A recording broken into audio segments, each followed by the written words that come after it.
Hello, my name is Bastian Hermann from the ADM company, and today I'm welcoming all of you on the Gulfood Manufacturing 2024 in Dubai.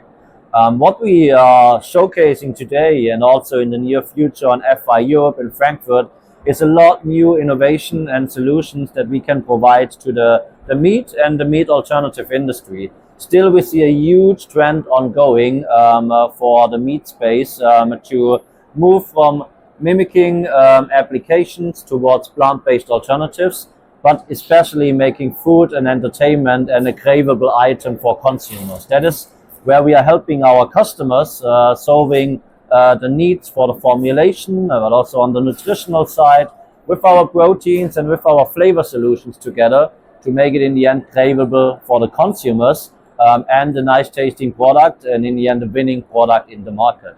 What we see here is a crispy chicken burger with meat extension through our protein concentrates and our textured vegetable proteins.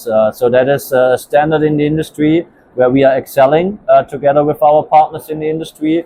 And a plant-based shawarma, really tailor-made for the Middle Eastern region, bringing plant-based alternative to life in the end for the consumers. And this is the bridge also to the new innovations coming on FI Europe, but also 2025 will be a very exciting year with IFA happening in Frankfurt, where a lot new innovations will be showcased, where we will shape together the future of nutrition and the future of plant-based alternatives and meat alternatives in general.